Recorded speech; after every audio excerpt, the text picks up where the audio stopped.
Have you ever wondered where wealth comes from? Is there some secret wealth formula that only a handful of enlightened people get to discover? Is there some mystical code that must be cracked in order for you to attain this seemingly ever so elusive wealth that you've been chasing after? Is there some scientific formula that you have to have an IQ high enough to understand its meaning? Is it some version of E equals MC square? Well, I don't think it is. I think wealth is available to almost everyone. And I don't think it's wealth that's been avoiding you. I think it's awareness of your access to the wealth that already exists. I'm going to give you, in a sentence, maybe the best sentence I've ever heard about income generation. Because when you first start out, it's so interesting. Like on your wealth journey, you first start out desiring to make a lot of money in income. So I'm gonna show you in this video how to go from $0 to $1 million. Not from $0 to just from $0 to $1 million. That'd be great, because you can do that. All you got to do is make $25,000 a year and work for 40 years, right? Okay, so that's not what I'm talking about. I'm talking about how to go from $0, you're not making $1 million a year, or wherever you are between 0 and $1 million, from there to $1 million a year. I'm going to show you. I'm going to give you what I believe to be some of the most important principles that will help you get there, step by step. And anyway, so let's get into that. So here's the sentence. I got this sentence from one of my favorite authors, one of my favorite speakers, one of my like most kindred spirit communicators, none other than Daniel Priestley himself. And here's what Daniel Priestley said: income follows assets. Now, if you look at your income and you're not pleased with the income that you have, don't evaluate the income, evaluate the assets. What are the assets that you have that income is following? Now, some of you are your only asset. So look, I'm gonna give you a framework that I believe to be true. God is the source of what? Everything. You are the resource. Now, why do I say God's the source? Because God created everything out of nothing, right? So, in fact, the word abracadabra, if you spell it in Hebrew, abracadabra, it literally spells God creates as God speaks. That's what the word abracadabra actually means. And what's really fascinating is abracadabra in most languages in the world. Like if you're an American, you say abracadabra. If you're a Brit, you say abracadabra. If you're German, you say abracadabra. Okay, anyway. I can't, sorry. That's what okay. So, God is the source. He's, like people say, you can speak things into existence. No, you can't. You cannot speak things into existence. If you could speak things into existence, you would have already spoken something different into existence than what you got in existence right now. Because you're not the source. Only the source can speak things into existence. Bara means to create out of nothing. In the Bible, the only person who creates is God, out of nothing. The only one who creates out of nothing is God. Now, God is the source, but we are the resource. What does that mean? That means we get to create stuff out of the stuff God has already created. So I'm the resource. I take the source, what the source has created, and then I repurpose it and then use it to produce a result that hasn't been produced before. Now, have you ever thought about this? It's a rant. Oh, don't do it, Myron, don't do it. I'm going to do it. Genesis chapter 1, it says, and God made the greater light to rule the day and the lesser light to rule the night. What if you went through life just looking for analogies that show you God? Because here's what the scripture says. And I know this is not a Bible study. I mean, I talk about the Bible when I'm teaching business because that's where I got all my great business stuff from. Okay. But the scripture says, wisdom crieth in the streets. So you think you're looking for the answers, but God says the answers are looking for you. Now here's the question. Why can't they find you? Is that a good question? Seems like one, right? So the greater light, I believe, symbolizes God. Which is the greater light is the what? What's the greater light? The sun. What's the lesser light?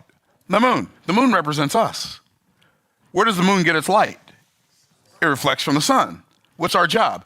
To reflect God in our life. Are y'all tracking? Okay, but if the greater light rules the day, maybe day is a picture of heaven. If the lesser light rules the night, the heavenly realm. The lesser light rules the night, that's a picture of the earthly realm, potentially. I'm not saying this is what that means, but this is something that thinking about that made me aware of. So, in order for the moon to properly reflect the light, it has to have the properties that can reflect light. It also has to be in the proximity of the light. And then, in order for me as a human being to benefit from that, in order for the people who you were sent to serve to benefit from the light that you reflect, they have to be in a place where the light is not blocked. So if I'm in this building and the moon's out, I can't see the moon. Not because it's not there, but because I'm not in a place where I can see it. So stop going through life thinking that because you are in a place where other people don't recognize the reflection that you're reflecting, that means you're not reflecting it. Stop thinking that you're not good enough, you're not enough because other people don't recognize it in you. It's there whether they can see it or not, if it's there. But then the question then becomes, are you reflecting light? Okay, you get it. So here's why I went into that whole rant. God's the source, you're the resource. The asset is the thing that you produce that income can follow. But the asset is something that you produce for other people. So I'm going to give you the definition that ChatGPT gave me for an asset. An asset is anything of value or resource that an individual, business, or organization owns or controls with the expectation that it will provide future economic benefit. Assets can take various forms and are typically categorized into different types based on their nature and usability. Notice, an asset is anything of value. Do you understand that life will pay you? When I say life, other people, let me say it that way. Other people will pay you in direct proportion to the value that you deliver to them. But if the value is underdeveloped by you, the pay will be underdelivered to you. But you can only develop value that you've discovered. That's why all transformation begins with awareness. What you're lacking is not access. What you're lacking is awareness of the access you have. Okay, so now I'm going to get into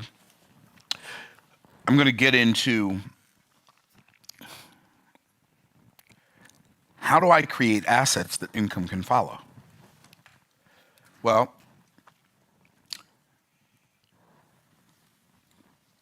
I created this. I can't say I created. I didn't create it. I discovered this formula. Here it is. Mindset, plus skill set plus tool set equals assets, and income follows assets. So if I don't have the assets that I desire to have, it's because I don't have the mindset or the skill set or the tool set. Now it's so fascinating because I was thinking about this. I was thinking about Austin from Boston, the physicist, and I started getting chills thinking about how all principles are microcosms of each other, right? And like how everything that is a picture of everything that is. And so, so we don't miss it, God just keeps repeating himself in nature. And we still miss it. We're like, yeah, I heard you, but what about this? Right? So, I'm going to show you on the board. This is, so if I say mindset plus skill set plus tool set, if I add these together, it equals assets. Well, guess what? Do you know what this is? Do you get it? Do you see it? Do y'all see it? Oh, and we can put assets down here too. We might as well put assets down here. Okay, you ready? B, do. What? And see, our problem is we're so obsessed with this. We're obsessed with having. You know why? Because we don't understand that being speaks to our identity. And regardless of anything else, like you are seeking to discover and develop and deploy your identity into the marketplace, into the world, so that it has an impact. Okay. Doing speaks to my activity. And then having speaks to my property. And so we want to have the property. But we want to skip the identity and activity part. You can't skip it. You can't, you can skip it, but you're going to find yourself frustrated. How many of y'all are tracking?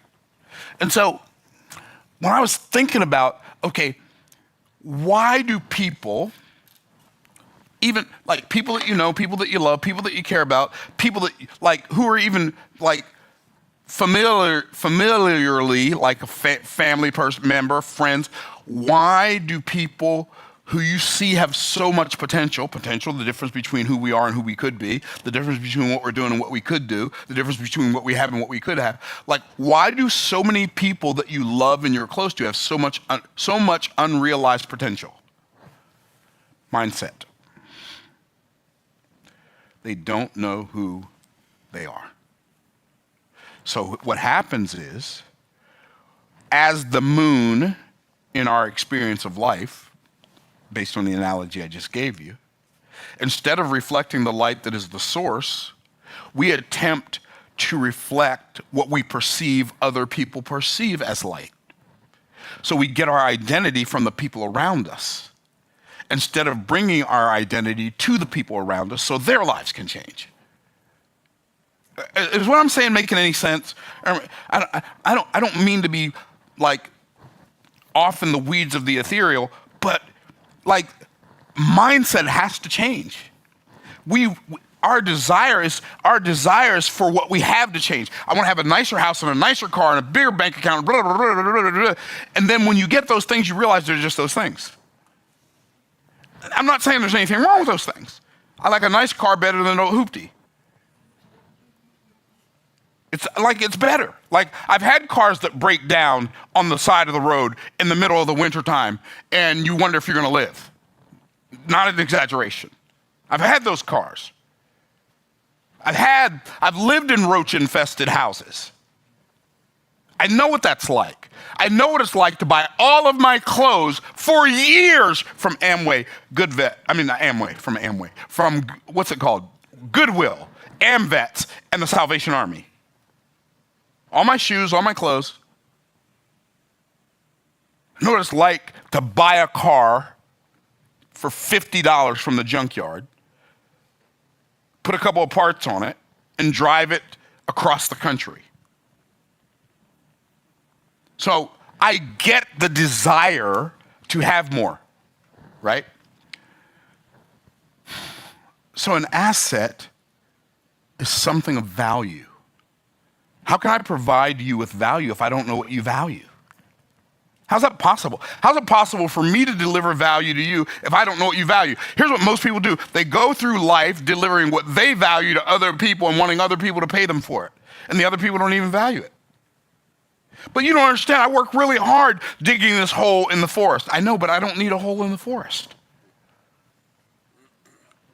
If the thing you created, and just because you worked hard to create it, doesn't mean other people owe you for it. Can I say this without sounding mean? Because I don't mean to be mean, because I really do love y'all on YouTube and in this room. I really do. But you are already being paid in direct proportion to the value that you are delivering to the people you're delivering it to. And if you desire to get more money, get paid more money, don't just deliver more of the same value. Figure out how you can deliver a higher level of value to a larger group of people in a shorter period of time. Ta-da! Okay. So, mindset. So when I say mindset, what am I talking about?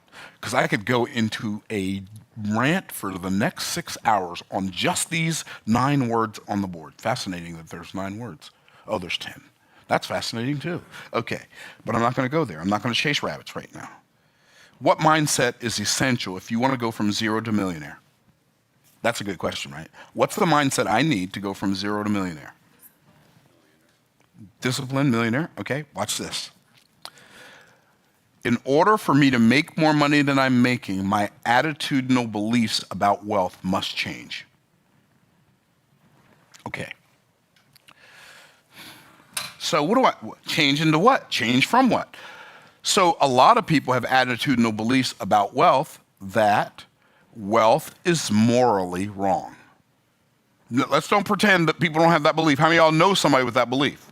Right. How many of you at least used to have that belief? Like, you make too much money, you got to be doing something wrong. You must be doing something illegal, right? So we have this belief but if you have that belief, you will never work to become something you despise. Right? So you have an internal conflict and you don't even realize that the reason wealth creation is not working for you is because you are out of alignment with your own desires. Why? Because you believe wealth is morally wrong. I was thinking about people who say, like, I've heard many people say MLM is a scam, right? Okay, multi-level marketing is a scam. That's what I heard people say. Now, I don't personally believe that. I don't believe that at all. I believe the reason people who believe multi-level marketing is a scam believe multi-level marketing is, I don't believe it's the best business opportunity in the world either. So let's don't get it twisted, okay? But I believe the reason people believe it's a scam is because they believe that the most important and most valuable thing that you get from working is money. And I submit to you that the least valuable thing you will get from working is money. Well, what else do you get? Like, when I say that, how many of y'all in your mind at least a little bit, you think, well, if it's not money, what is it? Anybody thinking that, right? Okay, do you understand that's one of the ways they keep people poor? By making them think that money is the primary benefit of work. It's way down on the list. It's like the gravy on the, I was gonna say the gravy on the cake. The gravy on the mashed potatoes. It's like the icing on the cake. Like, the money's just the money. And I'm not saying the money's not important. It is important. It's just not even close to the most important things. So here's what I get out of working. I get to develop a new skill. When I work in a business, I can develop a whole lot of new skills. So the skills that I learn while I'm building the business, even if the business never makes me a lot of money, the lessons that I learn and the skills that I develop are worth more than the money I make. Oh, watch this. The relationships that I built. Do you know I have friends that I met through multi-level marketing 35 years ago that are still some of my closest friends today? even though they don't do multi-level marketing anymore and I don't do multi-level marketing anymore. But because I was in multi-level marketing and they were in multi-level marketing, we learned skills that didn't produce as much for us in multi-level marketing as they did in other arenas. But see, one of the reasons multi-level marketing can be so beneficial, and I'm not saying go do multi-level marketing, that's not my point. But my point is to go find something that mimics multi-level marketing, which is what? Apprenticeship and mentorship. Because when I think about some of the wealthy, the first wealthy people I ever met were multi-level marketing people. And I learned things from them that not from things they said, because more is caught than taught, but from things I watched them do. Is what I'm saying making sense? So, but you've got to get rid of this idea that wealth is somehow inherently evil, and your attitudinal beliefs about wealth have to change. So wealth is not inherently evil. You're not going to become a worse person if you make more money, unless you're already a terrible person. Then you will become a worse person if you make more money. But if you're a decent human being, more money is not going to make you a terrible human being. Okay, y'all with me? So you have to change your attitudinal beliefs about money. So if I have money, it gives me options. It gives me options about who I can help. It gives me options about where to live, what kind of car I drive. If I have more money, I can buy a safer car for my family to live in. Drive in. Safer car for my family to drive in. I can buy a nicer house for my family to live in. There's nothing wrong with that. That's perfectly normal. Okay. If you don't understand what I'm talking about, go watch my video on the money bee principle, right? It's something to do with the money bee, where I teach about perturbation and how people don't like bees and bees don't like people generally, but bees are essential for people to stay alive. Do you realize, the work that you do produces so much byproduct that makes other people's lives better? When I was poor, me just living my life, doing stuff for me, didn't make a whole lot of other people's lives better. But guess what? Now that I make a lot of money, I don't just buy raggedy cars from the junkyard anymore. I buy nice cars, and I take them I have a car wash membership on all my cars except for my Rolls Royce, which I pay somebody to come and wash it by hand. And they charge me about $130 a week to wash my car. So their life is better, and all the people they buy stuff from, their lives are better. So there's a butterfly effect when you make more money that impacts more people's lives than just the charities that you give to. And there's nothing wrong with giving to charities. I give to charities, so that's not the point. You have to understand that the more money you make, the better the world becomes, whether intentionally or unintentionally, because of you. Are y'all tracking? Okay. So, attitudinal beliefs about wealth have to change. Awareness of the building blocks of wealth have to increase. You have to become more aware of how wealth is created. Now, here's what I recommend. I recommend do a study. Do a wealth study. Do a study on how poor people think and how rich people think, and what's the difference. Do a study on what poor people do to make money and what rich people do to make money, and do a study. Do a study on what poor people accumulate and what rich people accumulate. Do a study. Poor people accumulate televisions. I'm not trying to be funny. I'm serious. Rich people accumulate books.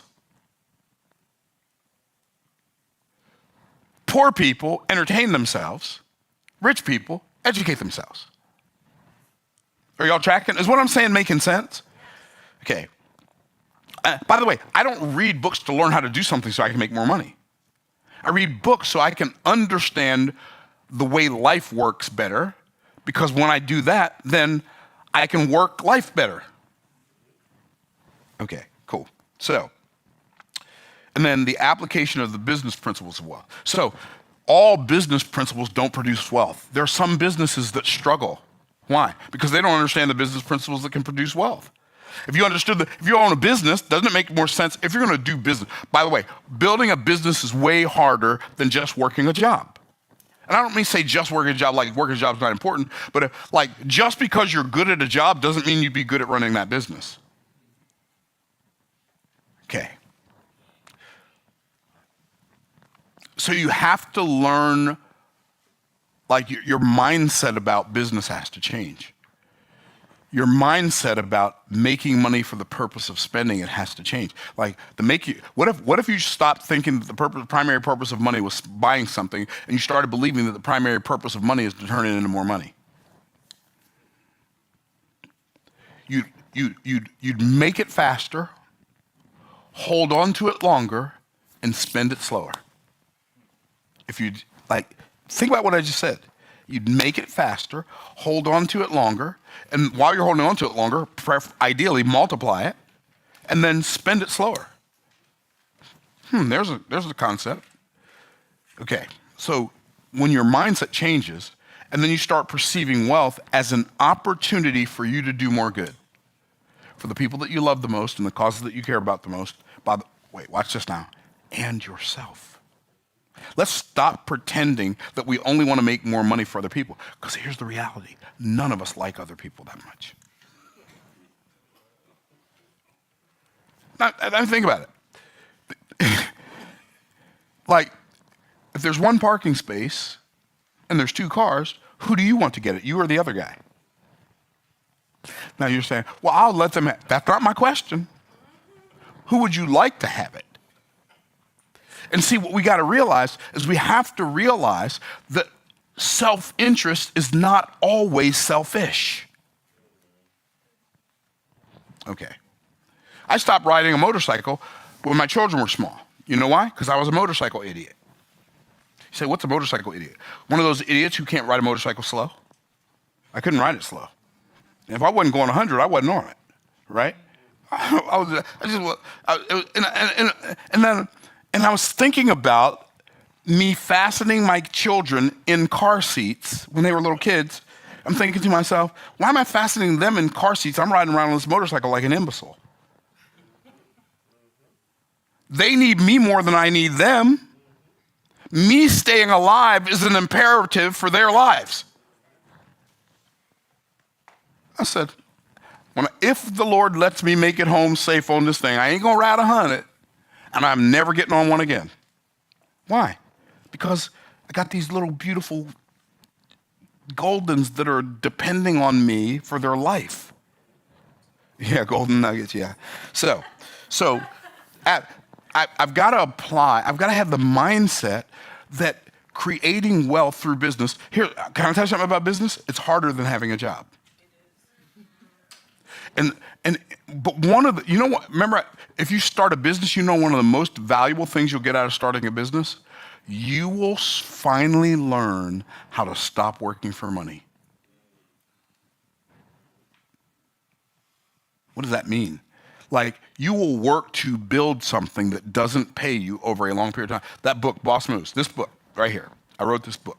It took me about 1.5 years to write this book. You know how much money I made while I was writing it? Off of this book? None. Now, this book is an asset that income follows. How much income follows? I don't know, about $500,000 a year from this book. These pieces of paper with these words on them, and these words came out my head. Are y'all tracking what I'm saying? God's the source, I'm the resource, this is the asset that I created. Okay, y'all are tracking. Okay, so we got mindset, now skill set. The most important skill sets that you can develop in order for you to create wealth, number one, is you must develop the skill set of how to discover value. This is what I mean when I say stop trying to be more interesting, be more interested. See, when we meet people, you can tell whether you're interested or interesting by whether or not you're making statements or asking questions. If you're making statements, you're attempting to be interesting. But people who are seeking to be interesting are boring. because they just want to talk about themselves. Oh, and then he did this, and then he did this, and then he did this, and then he did this. Shut up. But what if they said, well, what about this? What about that? So, how's this? How's that? How's your family? Hey, how's life treating you? And like, but not just asking it as a series of questions so you can check them. What if you actually cared about their answer? Like you actually cared about their answer like it mattered. One of the biggest problems a lot of entrepreneurs have is they don't have enough empathy.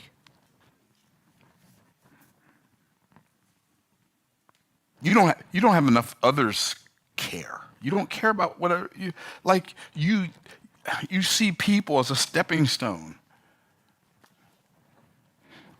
Discover value. So now, if I'm going to talk about value, discover value. Okay, what is value? Where does value come from?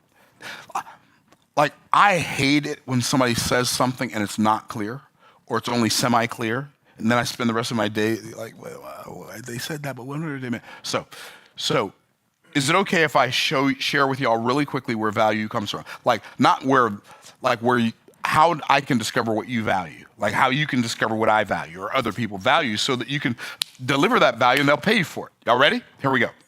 Value comes from past perceived voids create present pursued values. What does that mean? Things that you feel like were missing in the past are things that you seek in the present. Oh, so what do you feel like you've been missing your whole life? Go out and ask people, so what do you feel like is missing in your life? Well, the big three, right? Health, wealth, relationships, right? Either I'd like to be healthier than I am, I'd like to be wealthier than I am, or I'd like to have more or better relationships than I have, right? But then start asking people questions about like why they don't have why those things are missing.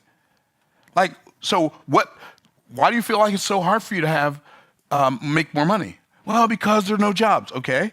So is it possible that maybe there's another way to make money other than having a job? Is that possible? Sure. Well, what would that way be? Do you see what I'm saying? So you have to ask questions and care about the answers enough to be able to develop value. You can't deliver value to someone until you discover what's valuable to that someone. So past perceived voids create present pursued values. Past perceived violations create present pursued virtues. What does that mean? Like, if somebody has done something intentionally bad to you in the past, it causes you to value the protection that keeps that from happening to you again in the present. Amen. Can I get a witness? So what we have to do is we have to understand do you understand the thing that you went through, or the things that you went through so that you could help the millions of people that you were created to serve in the first place. And if you hadn't gone through that, you wouldn't be able to help them because you don't even know how they feel. It blows my mind. People who have never invested in themselves to learn a new skill, go out and create an offer, so-called, and then they wonder why nobody wants to buy it from them. Because you can't even feel what that person feels like when they buy something because you've never bought something to make your life better. So you can't even address how they feel if they say yes while they're contemplating saying yes. You can't even talk to that. Why? Because you've never done it. Right? And you hate salespeople. Why? Because most of the salespeople that you've encountered in your life were terrible and they didn't know how to sell, so you don't like salespeople. Why? Because you believe that selling is convincing somebody to do something they don't want to do, to buy something they don't want to buy for more money than they can afford, and they don't care about the thing anyway. But that's not selling. That's convincing. Convincing is when I attempt to get you to do something I desire you to do for my reasons. Persuasion or selling is when I help you make a decision you already desire to make for your own reasons. Guess what? I don't care what you sell. As long as it's something that creates value for another human being, there are already thousands, maybe tens of thousands, maybe hundreds of thousands, maybe millions of people in the world who would already love to buy what you'd already love to sell if they only knew you existed. But they don't know you exist because I'm going to get to that. And by the way, some of you are saying, I wish you could get to the point already. Right. That's your problem. You don't know the answer, and you think you know how somebody who knows the answer should deliver the answer, but if the answer made sense to you, you'd already be doing it. You wouldn't be watching this video in the first place. Okay. None of this is, I don't have any filler here. By the way, this is the most important part. Okay, so values, people's values come from past perceived voids create present perceived values. Past perceived violations create present perceived values. So things like if you've been done wrong in the past, you will work hard to protect yourself and others from that happening to them in the future. Okay, number 3, present perceived virtues create present perceived values. In other words, things that you perceive are good right now are things that you seek right now. Does that make sense? So if I, like for me, I'm 63, and so to me, like being physically strong is important to me. Like physically strong. Why? Because I know that as we get older, if we get weaker, it increases the rate at which death shows up at our door. What does that mean? Did you know there's a direct correlation between grip strength? Was it you that told me about walking speed? Yes. And walking speed to longevity of life. Why? Because when people get old and they can't hold anything anymore, if they fall, they can't catch themselves. Like, we need, like, strength, flexibility, mobility, endurance. All those things are important to me. So guess what I do? I work on them every day and I measure them every day. Why? Because I want to make sure that I move my body. I want to make sure I move my body. I don't want to be strong so I can look strong. I want to be strong so I can be strong. If I happen to look strong, that's a bonus. Are y'all tracking? Okay. So that's something I value, which is why, like, I've invested all of this money and time and effort and energy into this stuff that makes me stronger. Okay, y'all are tracking. That's why I eat one meal a day, because it makes me stronger. My body's not spending all day digesting food. It just has like a little 6-hour window. Maybe, I think it might even be a 5 or 6 hour window. Like, the glucose spike is only going to go up for 5 or 6 hours, and after that, it's a wrap. Okay, so you have to, why? Because that's one of my present perceived virtues. Now, lastly, this is why y'all are watching right now. This is why y'all are here right now, because future perceived visions create present pursued values. So there's something I can see for myself and the people I love in the future, so I am willing to work very hard for that right now, even if it takes a long time to get here. Do you understand? Let's say it takes you 10 years to go from where you are to millionaire, right? Y'all ready for the news flash? 10 years is going to go by anyway, whether you become a millionaire or not. So yeah, might as well do it. If that's an objective of yours. If it's not an objective of yours, it could be something else. Because a millionaire is just somebody else's arbitrary standard. Millionaire, billionaire. Like, and I don't, y'all have heard me say this before, but I'll say it again. I don't set goals. I think it's a very good way to frustrate yourself. I have objectives that I'm working towards, but when I make it a goal, then it has to be done by this time, and I don't get to control the times and the seasons. I just get to control how faithful I am in the process. And the times and the seasons take care of themselves because everything's beautiful in his time, not mine. Okay. So I discover value, I find out what y'all value, then I go create something, develop something. I'll write a book, or I'll create and invent an invention, or I'll develop a coaching program, or whatever the thing is that I do. It's so amazing how everything works in cycles. Like when electric cars came out, they were all the rage. Now there are people like, I don't want an electric car, right? I don't want the inconvenience of charging my car for people who drive long distances, for people who live in town. Like, I could do fine in an electric car.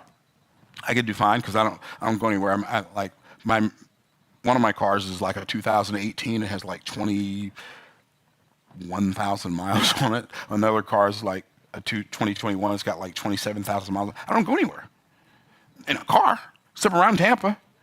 Feels like it's way far. Like Tampa's an hour from Tampa sometimes, right? Okay, so you until you discover what people value, you can't deliver value to them.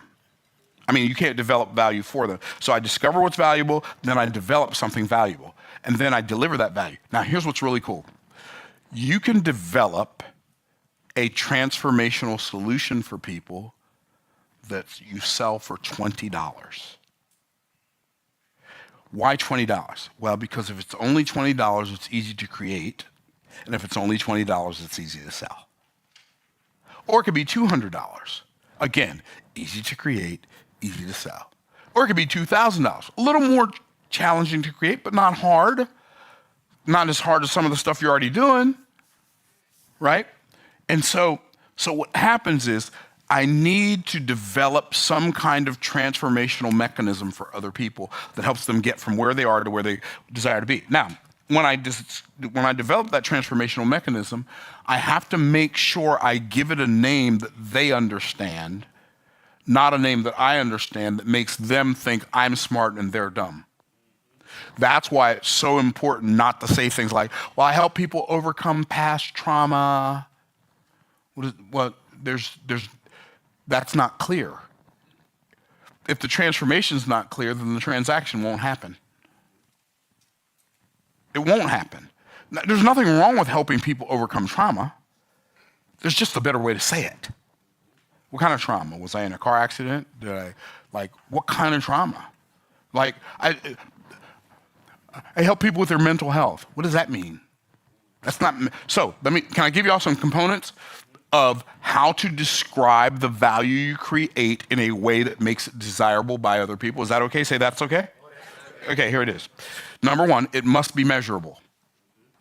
What does measurable mean? There's a clear before and a clear after. Before the transformation, it was this, but after the transformation, it'll be this. What does that mean? I help people, like if it's in the arena of health, I help people go from weak and sickly to strong and vital, right? Oh, okay, I know what that means, right? If it's in their area of relationships, I show people who feel unattractive how to feel more attractive so people perceive them as attractive so they can develop the relationships they desire to have, right? So I'm talking in plain English, 3rd to 5th grade language, not a bunch of promulgated esoteric conjutations. Okay, so if I'm talking about wealth, I show people who are making 6 figures how to make 7 and 7 how to make 8. I show people how to leave the 9-to-5 rat race and create a financial life that they love. Do you see what I'm saying? You got to learn how to talk in ways that don't impress people but impact people. Okay, you are with me. Okay, so number one, it needs to be measurable.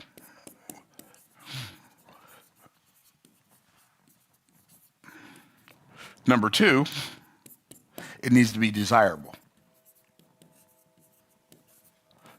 By the way, not something you desire them to have, something they desire to have.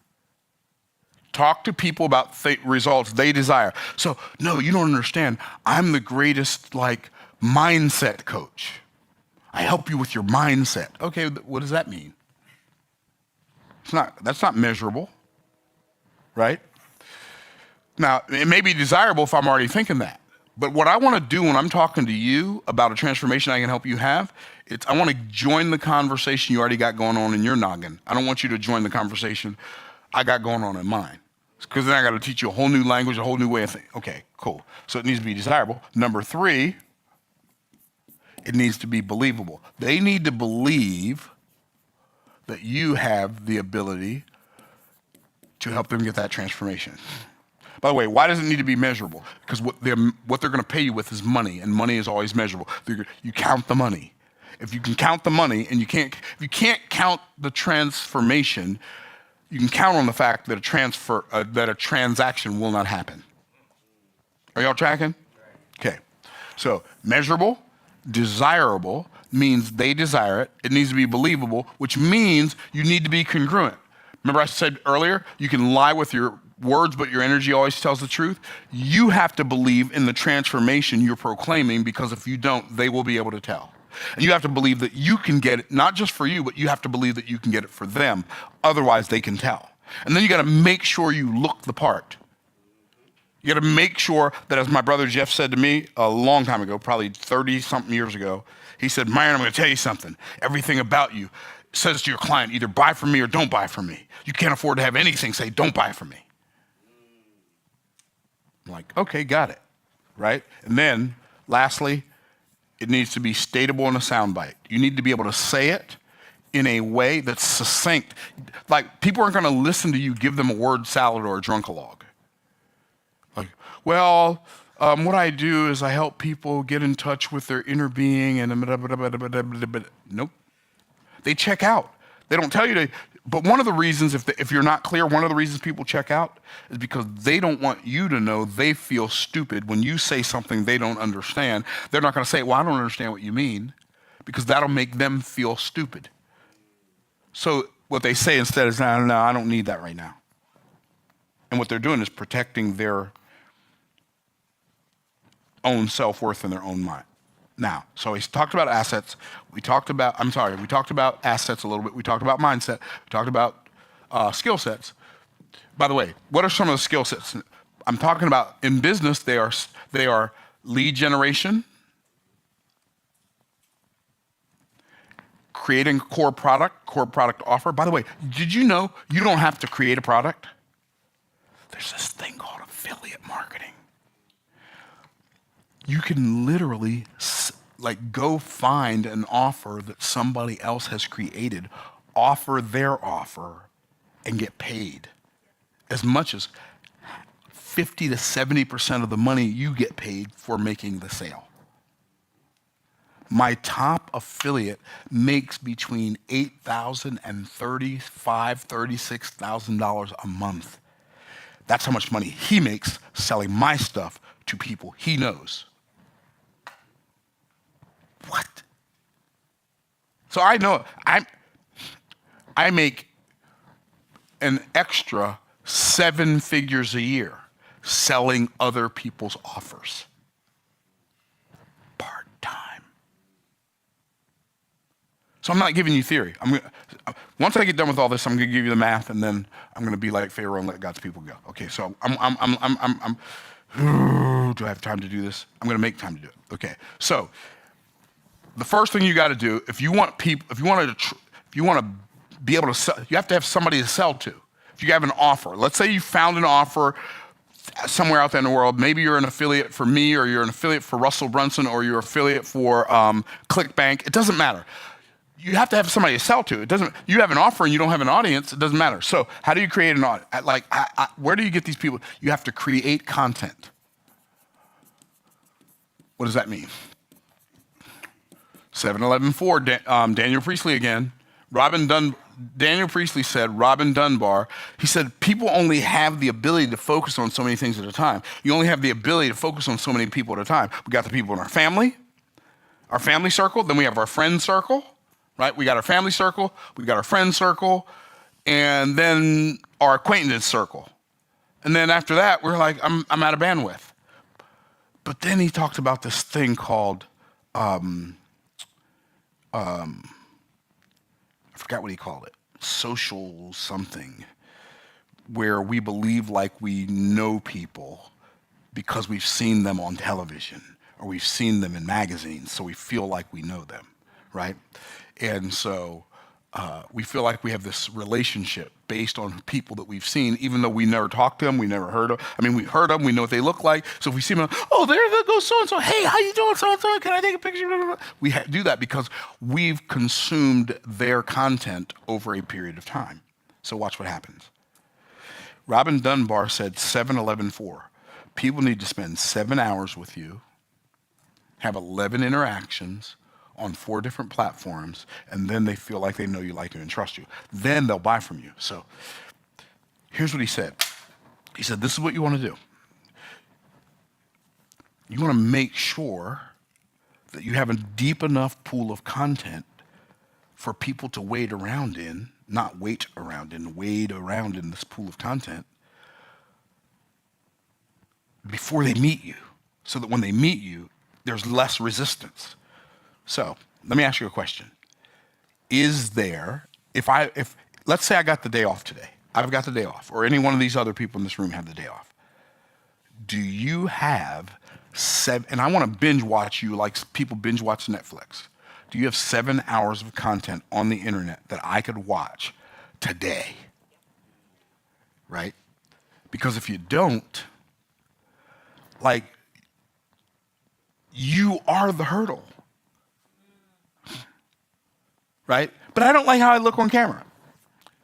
Okay? Keep judging yourself. Or you can just put out content that's helpful to people, and then they won't care how you look. One of the most remarkable humans I've ever met is a guy named GWT. Have you all ever heard of Glenn W. Turner? Anybody in here ever heard of Glenn W. Turner? Okay. Glenn W. Turner had a pet cleft palate, and he talked like this. This guy was one of the most successful motivational speakers in the 70s. Built a $68 million a year seminar business, and he talked like this because he wasn't so self-conscious about what people thought about how he talked.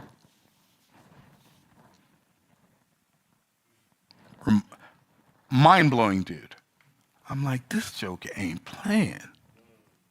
And if you watch, like if you go home and look up, I'm saying he's remarkable because he overcame something that was apparent to everyone.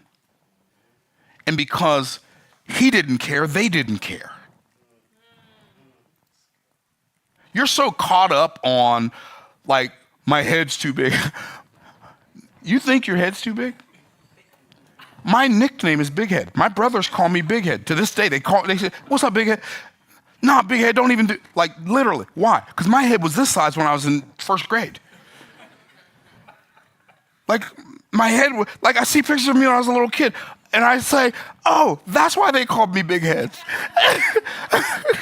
Like, I had this little bitty body and this, like, Sherman people. I could stand on my head without using any arms. No, I couldn't really, but that's how it felt, right? And so you gotta stop worrying about how you think other people are gonna receive you and just create content that's valuable. By the way, when you first start creating content, it's gonna be terrible. But guess what? When you first started to learn how to walk, all you did was fall down. What would you do? Well, you know, this walking thing ain't working. I think I'll just let my mama carry me for the rest of the month. No! Okay, you got to create content. Number 2, you have to attract an audience. And that's what creating content does. It attracts an audience. You must attract your audience. Do you understand that because you're you, because you're not Tony Robbins, because you're not Myron Golden, because you're not Russell Brunson, because you're not Robert Greene, there are people who will be able to relate to you better than any other person in the world, and they're waiting for you to show up, but you're hiding because there's things about you that you think you don't like because you thought other people didn't like it. You're still going around believing that you aren't who your 3rd grade teacher told you you aren't. Or who your guidance counselor told you aren't. You're so familiar with your identity, you can't recognize your identity. Okay, y'all get it. So you attract your audience. Okay, why? You can't attract your audience if you don't publish, if you don't make what you know and who you are and how you can help public. That's what publish means, right? Okay, so create content, attract an audience, build a brand. And not just a brand, a personal brand. I love the idea of a personal brand. I would tell you the story, but I'll just tell you in a sentence. When I learned how to sell, I thought selling was the master key. And I thought people who talked about marketing because they didn't know how to sell. And then I learned how to do marketing, and I thought, oh, marketing's the actual master key. And then I heard people talk about branding. I'm like, brand schmand. People are talking about branding because they're not good at sales and they don't know how to do marketing. And then I accidentally built a brand without even trying. And then I realized, oh, building a brand is the bee's knees. It's the cat's me out. It's the whole, like, it's the game. So here's what I mean when I say build a brand, okay? Did you know the number one reason people say yes or no to an offer is not the price, not the product. The number one reason people say yes or no to an offer is based on who brought it to them.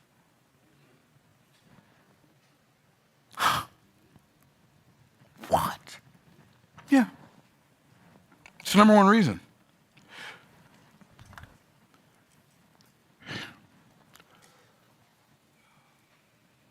Hi, my name's Joe Schmo from Kokomo. I'm looking to start a mentorship program, and we're looking for 12 people that would click. I don't know Joe Schmo from Kokomo. Don't know him. Phone rings. You answer your phone. Hello? Yeah, this is Damon John. Hey, this is Kevin O'Leary from Shark Tank. Yeah, we're looking to build a mentorship program. We're looking for 12 entrepreneurs. Your business came across our radar. Would you like to be considered as one of those? Yes. Not how much is it, not how long will it take, not where do I have to go, not what do I have to do, not what do I have to stop doing. It's just yes. Why? Because of who brought it to you. So if that's the case, this is what building a personal brand means. Here's what it means. Y'all ready? Everybody say I'm ready. Okay, here we go. Here's what building a personal brand means. It means that you are becoming the person that people are willing to say yes to before they know what the offer is. Okay. So lastly is offering your offers. Now, here's what happens when you offer your offers. I'm going to do it really, really quickly. If your offer, like mine used to be a long time ago, is a $20 book, I'm going to get the $20 book. I wrote this book from the trash man to the cash man. I wrote this book, what is this, 2025, 2006. I wrote this book 19 years ago. So I want you to think about what I'm saying now. I want you to really let it settle in. While I was writing the book, I didn't get paid at all. Now I wrote this book in about 3 days. I wrote this book in 3 days, had it published within 45 days, had to get the book cover designed, all that. So I had it published within 45 days. While I was writing the book, I didn't make any money. Can you work on something for 45 days without getting paid? Can you work on something for a year without getting paid to build a system? I wrote this book. Why did I write from the trash man to the cash man? Because I was a trash man. I drove a garbage truck for $6.25 an hour. That's what I did during the day. Guess what I did at night? I went out at night and had appointments to sell financial services, insurance and investments, mutual funds, life insurance. Okay? This book that I wrote 19 years ago makes me $8,000 to $12,000 a month 19 years later. It's probably been a good 17 years since I've read it. But it doesn't matter. This is an asset that income can follow. Now, we've sold about 175,000 copies of this book. Okay? Cool. Watch this. To make $1 million, all you have to do is make 50,000 sales of a product that makes you $20 profit. Now, I'll do that part of the math for you in a minute, just so you know. I'm not trying to hide anything from you, okay? If you were multiplying two numbers that end in 0, 5 times 2 is 10. Okay, and then you count the zeros. 1, 2, 3, 4, 5. 1, 2, 3, 4, 5. Oh, boom. Ta-da! I sold 50,000 books. Now you say, Myron, how do you sell 50,000 books? Write the book. You got to get started somewhere. Write the book. But while you're writing the book, start building the platform. See, this book, you know what this book is? This book is a path.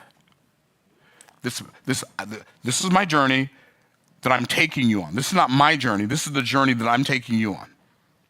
You know why I called it from the trash man to the cash man? This is not my story. Here's why I called it from the trash man to the cash man. Because you believe you're smarter than a trash man. So if the trash man became the cash man, you know you're going to get rich. That's the implication. Are y'all tracking? Okay, so wrote this book. Now, watch this. I found out that, oh, by the way, some of you are probably thinking, yeah, but if you sell the book for $20, you don't make $20 on it. I actually make about $24 on it, even though I only sell it for $20. How's that possible? Well, it cost me about, let's do the math, okay? So you know I'm not keeping anything from it. It cost me about $3 to print this book, right? And it cost me about $3 to ship it. Okay, that's 6. We charge $10, $9.99 to ship it for shipping and handling, because I got to pay somebody to ship it out. So if I subtract 3 plus 3 is 6. If I subtract 6, that's $4. If I add $4 to the purchase price, which is 20, every time I sell a $20 book, I make $24 profit.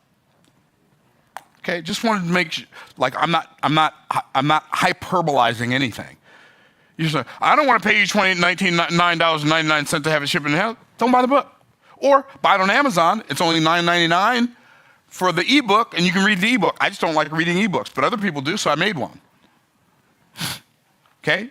So, like, there's all the transparency. Okay, so watch what happens. If I'm multiplying two numbers that end in 0, I multiply two numbers, 10, I count the zeros. But guess what happens? If I move this 0 off the back of that number and put it on the back of that number, the answer stays the same.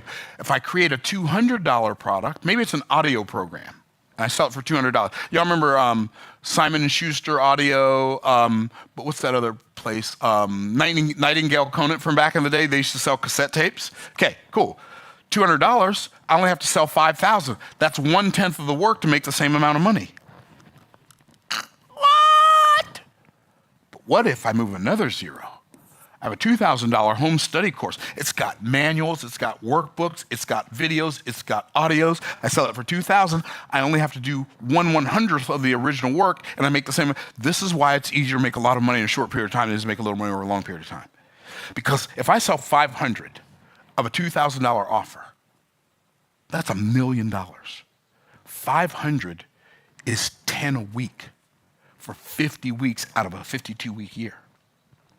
10 a week is 2 a day, 5 days a week.